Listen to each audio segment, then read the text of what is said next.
Hello everyone and welcome. This presentation provides an introduction to Redis for caching in Node.js applications. We'll explore the basics of Redis and how you can use it to speed up your applications. So, what exactly is Redis? Redis is an in-memory data structure store. That means it holds data in the computer's memory instead of on a hard drive, which makes it extremely fast.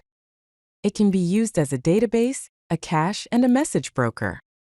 Think of it as a super fast way to store and retrieve data. Here are some key features. It's lightning fast. It's a key value store, meaning you store data as keys and values much like a JavaScript object, and it's in memory. Why should you consider using Redis for caching? There are several compelling reasons. First, speed. Redis offers sub-millisecond response times because it operates in memory. This is significantly faster than traditional disk-based databases. Second, scalability. Redis can handle millions of requests per second, especially when you use clustering to distribute the load across multiple Redis instances. Alright, let's get started by installing Redis. For those using Ubuntu or Debian, you can use the following commands. First, run sudo apt update, then sudo apt install Redis server, and finally start the Redis server by typing Redis server. For macOS users, if you have Homebrew installed, you can simply run brew install Redis, then start the Redis service with brew services start Redis. Now that we have Redis installed, let's connect it to our Node.js application. First, you'll need to install the Redis client for Node.js. You can do this using npm with the command npm install Redis. Once the package is installed, you can set up a basic connection in your Node.js code. Here is a code sample. First, require the Redis package. Second, create a Redis client and connect.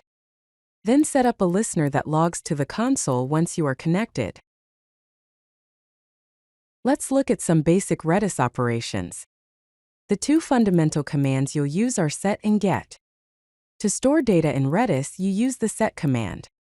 For example, await client.set user 123 John stores the value John with the key user :123.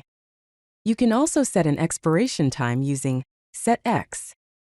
For example, await client.setX session :abc 3600 data sets a session key with data that expires after 1 hour, which is 3600 seconds. To retrieve data, you use the get command. Const user equals await client get user :123 retrieves the value stored under the user :123 key.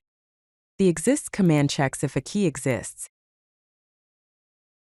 Let's talk about implementing a cache pattern, specifically the cache aside pattern. In this pattern, your application first checks if the data is in the cache. If not, it fetches the data from the database, stores it in the cache, and then returns it. Here's how you might implement this pattern in code. First, define an asynchronous function called getUserData that takes a user ID as input. Then, try to get the data from Redis. In case of a cache miss, fetch the data from the database, store the data from database into Redis, and then return the result.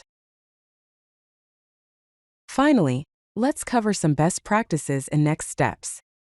When using Redis for caching, it's important to set appropriate time to live, or TTL, values for your data to prevent stale data from being served.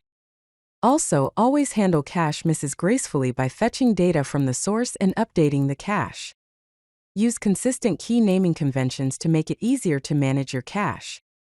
Monitor memory usage to ensure Redis doesn't run out of memory. As next steps, you can explore advanced topics. Learn about Redis data structures like lists, sets, and hashes for more complex caching scenarios. Explore Redis pub or sub-messaging capabilities for real-time applications. Look into Redis clustering for improved scalability and high availability. Delve into advanced caching patterns like write-through and write-back.